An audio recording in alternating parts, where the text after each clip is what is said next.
Hair loss is devastating. I have seen it in my practice countless times. It does not matter if you are young or old, man or woman, famous or unknown. It does not matter how strong you appear to the outside world. When you start losing your hair, it hurts. And right now, social media is flooded with misinformation that only makes things worse. I'm Dr. Dubois, board-certified dermatologist. In this video, I am going to clear up that misinformation. But more importantly, I am going to give you actionable steps you can take right now if you are suffering from hair loss, or if someone you love is suffering. Let us start with the most important question. Alopecia is simply the medical term for hair loss. That is it, an umbrella term that covers many different conditions. Some forms of hair loss are reversible, some are permanent, some come from external causes like your hair care practices, others come from internal causes like autoimmune disease, thyroid disorders, or hormonal changes. There are over a dozen different types of hair loss. Let me walk you through the most common ones. Androgenetic alopecia, you probably know this as male pattern baldness or female pattern hair loss. It has a genetic component. In men, you typically see it at the temples or the crown.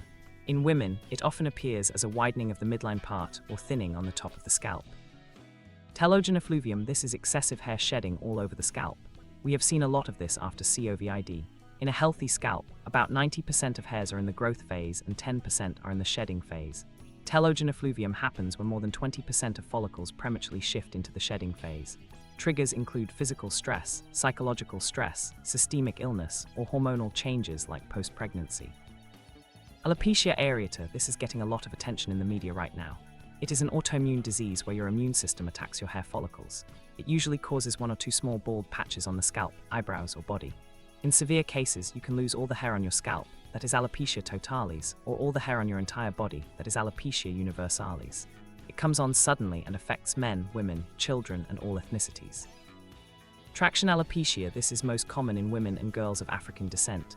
It happens from excessive or prolonged trauma to the hair shaft. Tight braids, tight ponytails, chemical relaxers, these can weaken the hair. In the beginning, it is reversible, but if you keep doing the same practices, it can become permanent scarring alopecia. CCCA, central centrifugal cicatricial alopecia. This is another form of hair loss commonly seen in women of African descent. We do not know the exact cause, but there is likely a genetic component. Triggers include hair braiding, certain hair care practices, or anything that causes inflammation on the scalp.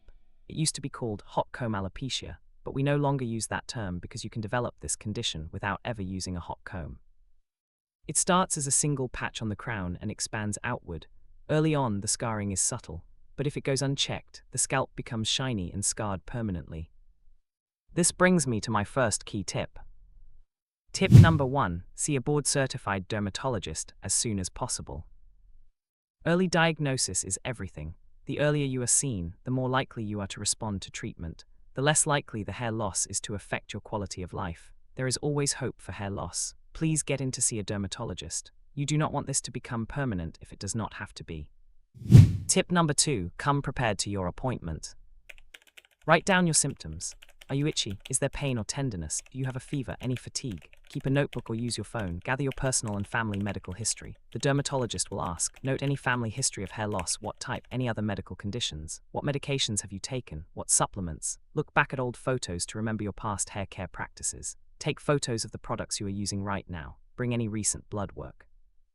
And bring your courage, because we will most likely need to do a scalp biopsy. Tip number 3, stop any style practices that put excessive tension on your scalp.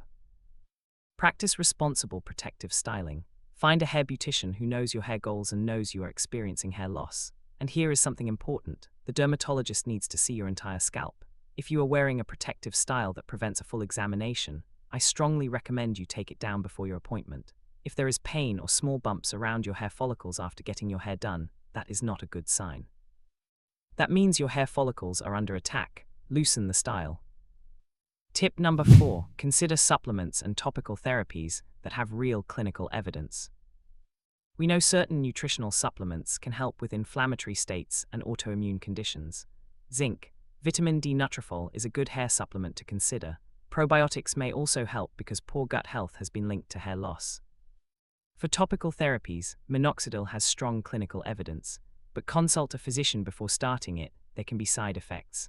Rosemary oil and pumpkin seed oil also have some clinical evidence and are much less likely to cause side effects.